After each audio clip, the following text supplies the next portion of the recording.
La primera vez que intenté dejar este mundo, el silencio que siguió al caos fue lo más aterrador. No el grito de mi madre al encontrarme, ni las sirenas que cortaban la tranquilidad de nuestro barrio suburbano perfecto, sino el silencio en la habitación del hospital. Un silencio blanco, estéril, que se sentía como una extensión del vacío que yo había estado tratando de llenar o de extinguir, nunca estuve seguro de cuál. Tenía 15 años y ya había fracasado en la única decisión que sentía verdaderamente mía. Mis padres llegaron horas después. Mi padre, Ricardo, no me miró a los ojos. Su mirada recorrió la habitación, las máquinas que pitaban suavemente, la vía intravenosa en mi brazo, y finalmente se posó en la pared opuesta, como si calculara el coste de la reparación de una propiedad dañada. Su primera pregunta no fue ¿cómo te sientes?, sino ¿en qué estabas pensando? El tono no era de preocupación, sino de exasperación, el mismo que usaba cuando yo derramaba un vaso de leche o sacaba una mala nota en gimnasia. Era el tono de un hombre que se enfrenta a un inconveniente monumental. Mi madre, Isabel, lloraba en silencio. Sus lágrimas parecían más una respuesta programada que una expresión genuina de dolor por mi sufrimiento. Eran lágrimas por la vergüenza, por el espectáculo, por la mancha en el impecable tapiz de nuestra vida familiar. Más tarde, la oí susurrarle a mi padre en el pasillo, sus palabras eran cuchillos afilados en el silencio del hospital. Ricardo, ¿qué va a decir la gente? Los vecinos, tus socios. Mi hermano mayor, Javier, llegó después. Él era el sol en nuestro sistema solar familiar, y yo era un planeta olvidado en los confines helados.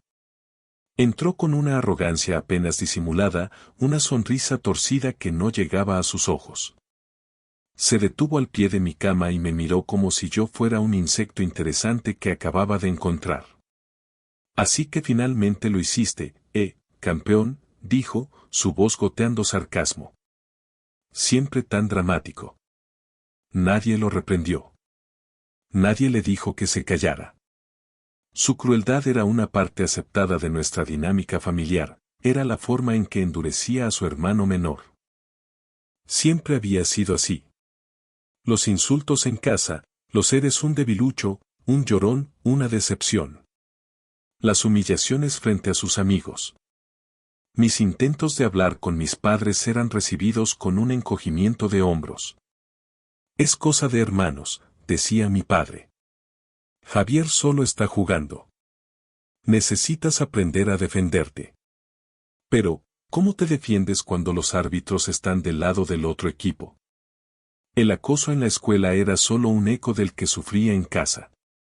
Me volví un experto en invisibilidad, en encogerme hasta casi desaparecer, pero nunca era suficiente. Cada risa en el pasillo se sentía dirigida a mí, cada susurro era sobre mi patetismo. Y en casa, Javier se aseguraba de que no tuviera refugio. Él era 2 años mayor, más fuerte, más popular, el hijo que cumplía todas las expectativas. Yo era el recordatorio andante de que la perfección genética a veces fallaba. En esa cama de hospital, escuchando a mi familia decidir mi destino en el pasillo como si yo no estuviera allí, algo se rompió dentro de mí. Pero no fue mi espíritu. Fue la última hebra de esperanza que había depositado en ellos. Mi padre hablaba de enviarme a un internado especial en el campo, una forma elegante de decir que me esconderían hasta que el escándalo pasara. Mi madre estuvo de acuerdo, su voz temblorosa de alivio. Javier sugirió que tal vez yo disfrutaría de estar con otros raritos. En ese momento, una claridad fría y dura se apoderó de mí.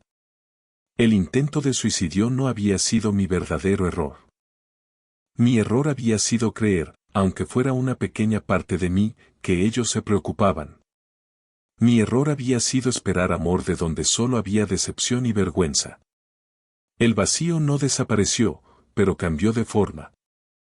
Se solidificó. Se convirtió en un núcleo de hielo en mi pecho. Ya no sentía el deseo de morir. Sentía algo nuevo, algo que no podía nombrar en ese momento, pero que años después reconocería como una determinación gélida. Si iba a estar solo en este mundo, entonces estaría solo en mis propios términos. Jugaría su juego. Me convertiría en el hijo arrepentido y frágil que querían ver. Asentiría, obedecería y me sometería. Pero por dentro, estaría planeando. Estaría construyendo. Estaría forjando una armadura con los pedazos de mi corazón roto. Cuando finalmente me dieron el alta, volví a una casa que ya no se sentía como un hogar. Era un escenario, y yo tenía un nuevo papel que desempeñar. El de la víctima silenciosa. Mi padre me evitaba, mi madre me trataba con una delicadeza plástica y Javier me lanzaba miradas de desprecio triunfante. No importaba. Ya no los veía como mi familia. Los veía como obstáculos. Como mi primer caso de estudio. Empecé a observarlos, a analizar sus motivaciones, sus debilidades. La necesidad de mi padre por la validación externa. La profunda inseguridad de mi madre y su dependencia de la aprobación de mi padre. La frágil arrogancia de Javier, construida sobre una base de elogios inmerecidos y falta de consecuencias. Eran tan predecibles. Y en su previsibilidad encontré mi hoja de ruta. La terapia fue una de las condiciones de mi liberación. Mis padres eligieron a la doctora Morales, una mujer con una reputación impecable que, supusieron, les diría lo que querían oír.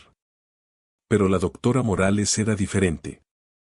Tenía unos ojos que no solo miraban, sino que veían.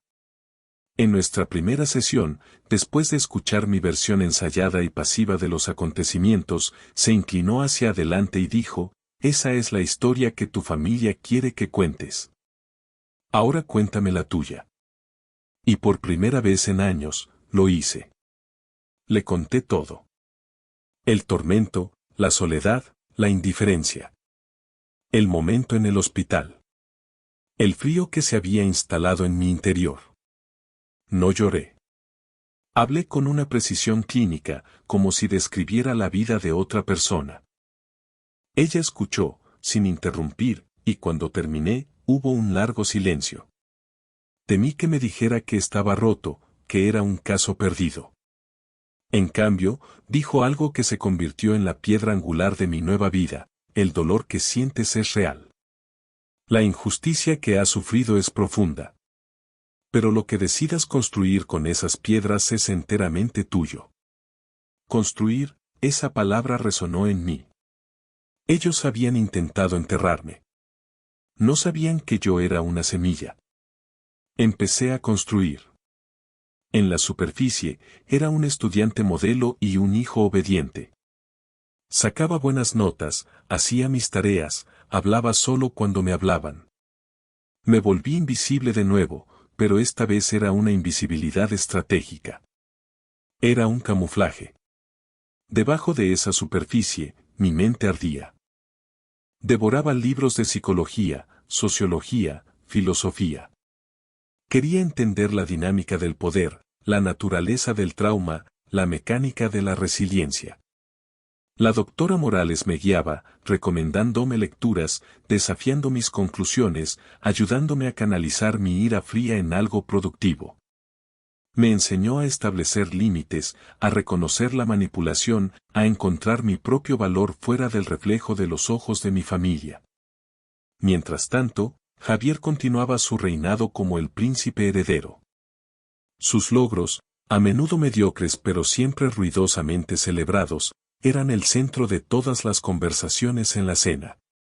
Su admisión en una prestigiosa universidad de negocios, gracias a una generosa donación de mi padre, fue motivo de una fiesta extravagante.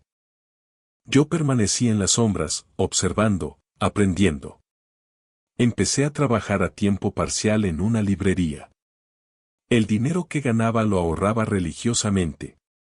No para cosas de adolescentes, sino para mi fondo de escape.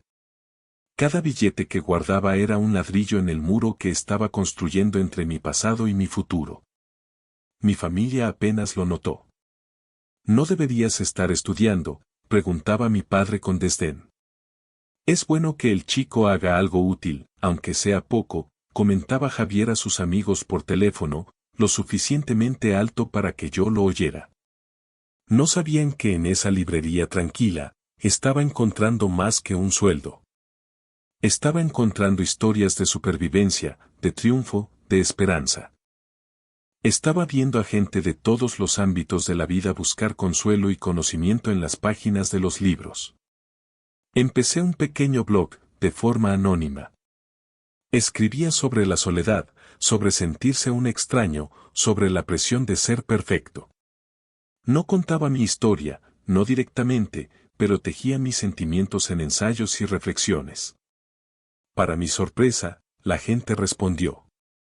Recibía correos electrónicos de otros adolescentes de todo el mundo que se sentían exactamente igual. Pensé que era el único, escribían una y otra vez. Cada correo era una validación. Cada conexión era un golpe contra la narrativa de mi familia de que yo era el problema, el raro, el defectuoso. Mi plan se solidificó. No solo escaparía. Crearía un refugio para otros como yo. Un lugar donde sus voces fueran escuchadas, donde su dolor fuera validado. Un lugar que sería todo lo que mi hogar nunca fue. Llegó el momento de solicitar la admisión a la universidad. Mi padre ya había decidido por mí. Una universidad local, una carrera en contabilidad. Algo seguro, dijo. Algo donde no puedas meterte en problemas. Durante una cena familiar, puse el folleto de una universidad de otro estado sobre la mesa. Una universidad conocida por su programa de psicología y trabajo social.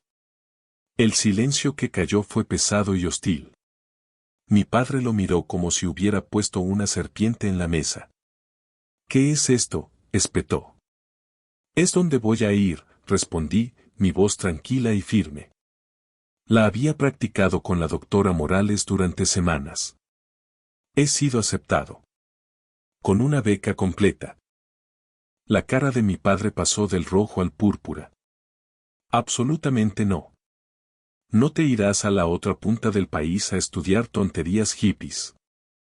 Tu lugar está aquí. Mi lugar está donde yo decida que esté, dije, mirándolo directamente a los ojos por primera vez en años. La conmoción en su rostro fue mi primera verdadera victoria. ¿Y cómo piensas pagar el resto?, se burló Javier. Esa beca no lo cubrirá todo. Puse un extracto bancario sobre la mesa. Mi fondo de escape. Suficiente para cubrir el alojamiento y los gastos durante el primer año. ¿De dónde sacaste eso?, siseó mi padre, incrédulo. Trabajé por ello, dije simplemente. Mientras tú estabas ocupado siendo el centro del universo, yo estaba construyendo el mío. La rabia de mi padre se desvaneció y fue reemplazada por una confusión desconcertada. Mi madre empezó a llorar, esta vez con un matiz de pánico real. Marcos, por favor. No puedes dejarnos. Me dejasteis vosotros hace mucho tiempo, respondí, sin una pizca de emoción. En una habitación de hospital. Yo solo estoy haciendo oficial la distancia. Esa noche, mientras hacía las maletas, sentí una ligereza que nunca antes había experimentado. No era felicidad, todavía no. Era la ausencia de peso. Estaba dejando atrás las cadenas de sus expectativas, la carga de su decepción. Estaba caminando hacia un futuro desconocido, pero era mío. Completamente mío. La doctora Morales fue la única persona a la que me despedí. Me dio un abrazo y me dijo, recuerda, Marcos. No estás huyendo de algo. Estás corriendo hacia algo. Ve y construye. La universidad fue como respirar por primera vez después de haber estado bajo el agua durante años. El anonimato que antes era una carga se convirtió en libertad. Nadie conocía mi historia, nadie tenía expectativas preconcebidas. Pude definirme a mí mismo, por mí mismo. Me sumergí en mis estudios. La psicología del trauma, el desarrollo adolescente, las terapias comunitarias. No eran solo materias académicas para mí, eran herramientas. Eran el manual de instrucciones para desmantelar mi propio dolor y, con suerte, ayudar a otros a hacer lo mismo. Mi blog anónimo siguió creciendo. Lo transformé en un foro, un espacio seguro donde los jóvenes podían compartir sus luchas sin temor a ser juzgados. Moderaba las discusiones hasta altas horas de la noche, respondiendo a mensajes de chicos y chicas que se sentían invisibles, rotos o desesperanzados. Reconocía su dolor porque era el mío. Hablaba su idioma porque yo lo había inventado en el silencio de mi antigua habitación. Durante mi segundo año, organicé el primer encuentro en persona del grupo. Alquilé una pequeña sala en el centro comunitario del campus, esperando que aparecieran quizás 10 personas. Aparecieron más de 50. Se sentaron en un círculo, y uno por uno, empezaron a hablar. Sus historias eran diferentes, pero los temas eran universales: la presión académica, el conflicto familiar, el acoso, la soledad aplastante de la era digital. Escuchando sus voces, vi mi propio reflejo multiplicado. Y me di cuenta de que mi propósito no era solo mi propia supervivencia. Era crear un eco, una resonancia, para que nadie más tuviera que gritar en el vacío. Con la ayuda de un par de profesores que creyeron en mi visión, convertimos ese grupo informal en una organización estudiantil oficial. La llamamos El Faro. La idea era simple: ser una luz guía en la oscuridad para los estudiantes que estaban luchando. Creamos una línea de ayuda de compañeros, talleres sobre salud mental y eventos para combatir el aislamiento social.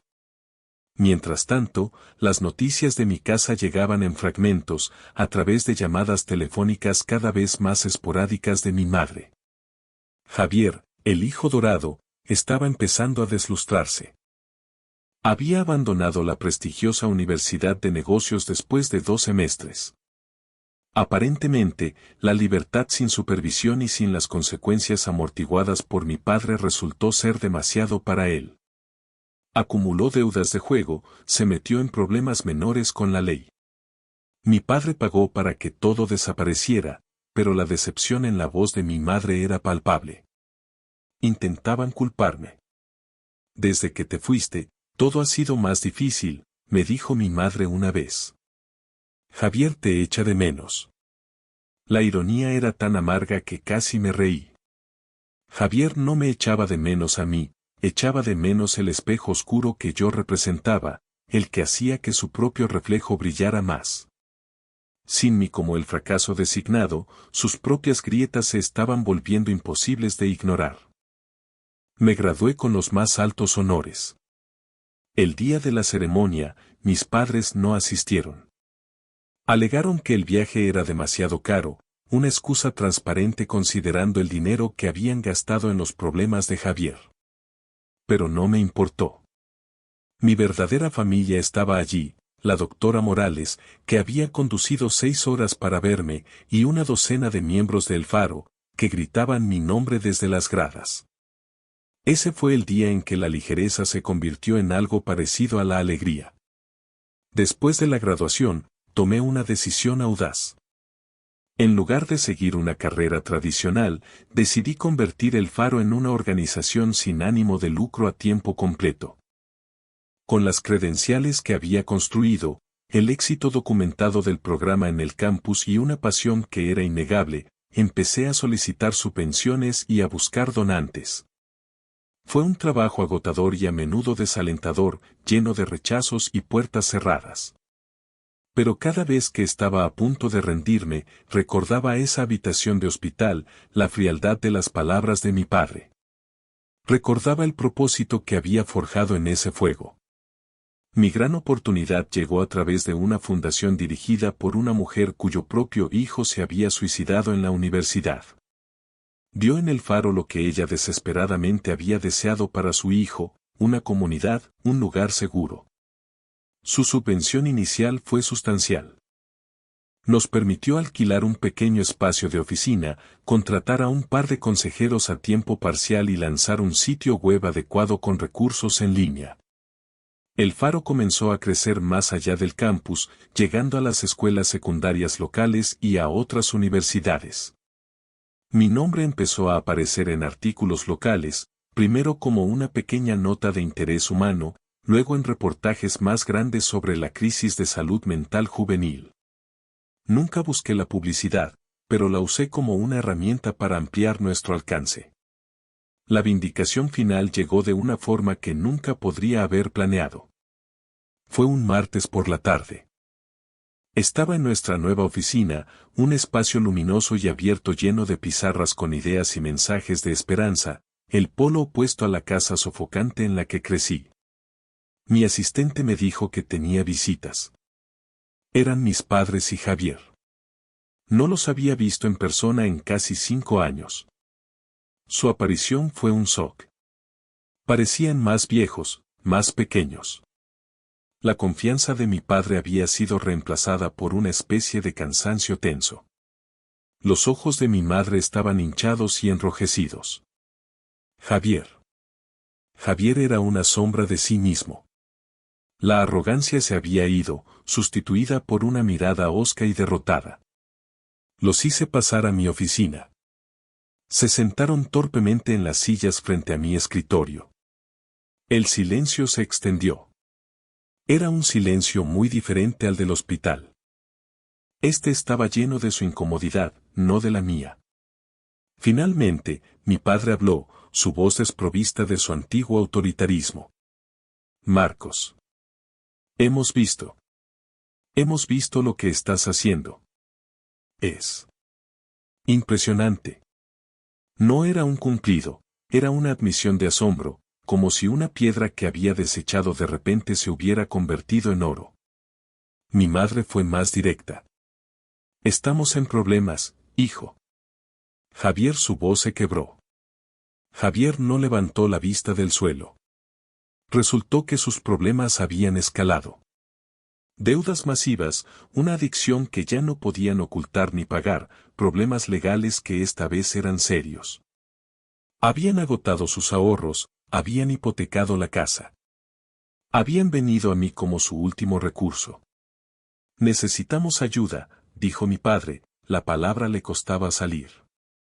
Un préstamo. Para ayudar a tu hermano. Eres nuestra familia. Familia. Esa palabra. La usaban ahora como una llave, esperando que abriera una puerta que ellos mismos habían cerrado y atrancado hacía una década. Los miré a los tres, y por primera vez, no sentí ira ni dolor. Sentí una especie de calma distante, la calma de un cirujano que mira un caso clínico. Recuerdo una conversación en el pasillo de un hospital, comencé, mi voz tranquila y mesurada. Vi un destello de pánico en sus ojos. Recuerdo que decidisteis que yo era un problema que había que esconder. Una vergüenza. Recuerdo que te burlaste de mí, Javier, momentos después de que intentara quitarme la vida. El rostro de Javier se contrajo. Yo era un niño, susurró. Y yo también, respondí. Un niño que os pidió ayuda y al que le disteis la espalda. Un niño al que considerabais débil, dramático y una decepción. Me levanté y caminé hacia la ventana, que daba a un pequeño parque. Todo lo que he construido aquí, dije, señalando la oficina, lo he construido sobre los cimientos de ese rechazo. El faro existe porque vosotros me enseñasteis lo que se siente al no tener a nadie. Cada joven al que ayudamos, cada vida que salvamos, es un testimonio directo de vuestro fracaso como padres y como hermano. El aire en la habitación se volvió gélido. Ayudo a los jóvenes a encontrar esperanza cuando sus familias les han fallado. Ayudo a los niños que se sienten como yo me sentí. Todo mi tiempo, todos mis recursos, toda mi energía están dedicados a ellos. A asegurarme de que nadie más tenga que construir su vida a partir de las ruinas que vosotros dejasteis de la mía. Me volví para enfrentarlos. Mi padre me miraba con una mezcla de horror y una incipiente comprensión. Mi madre sollozaba abiertamente. Javier parecía destrozado. Así que no, continué, mi voz nunca se elevó, pero cada palabra era un martillo. No puedo ayudaros. No porque guarde rencor, el perdón fue un regalo que me di a mí mismo hace mucho tiempo para poder seguir adelante. No puedo ayudaros porque mi propósito en la vida, el propósito que vosotros me disteis inadvertidamente, es precisamente proteger a la gente del tipo de daño que vosotros causáis. Daros dinero para arreglar el desastre que creasteis al criar a un hijo sin responsabilidad sería una traición a todo lo que represento. Me acerqué a la puerta y la abrí. Os deseo lo mejor para encontrar vuestro propio camino. Es hora de que os vayáis. Salieron en silencio, como fantasmas expulsados de un lugar sagrado. Al cerrar la puerta tras ellos, no sentí triunfo ni alegría vengativa. Sentí paz. Una paz profunda y resonante. El círculo se había cerrado. Su poder sobre mí se había evaporado por completo. Volví a mi escritorio. Sobre él había una foto de nuestro último retiro de El Faro. Docenas de caras jóvenes, sonriendo, algunas tímidamente, otras con una alegría desbordante. Eran mi familia. Eran mi propósito. Mi teléfono sonó. Era la línea de ayuda. Un nuevo número. Descolgué. El Faro, habla Marcos, dije, mi voz llena de una calidez que había tardado una vida en encontrar. ¿En qué puedo ayudarte? Del otro lado, una voz joven y temblorosa dijo, no sé. Creo que necesito hablar con alguien. Y yo sonreí, una sonrisa genuina y real. Estás en el lugar correcto, le aseguré. Estoy aquí para escuchar. Y en ese momento, supe que había construido algo más duradero que cualquier imperio financiero, más fuerte que cualquier lazo de sangre roto. Había construido un refugio. Había convertido mi mayor dolor en la mayor esperanza de otros. Y eso, descubrí, era la única venganza que importaba. La de vivir bien y hacer el bien.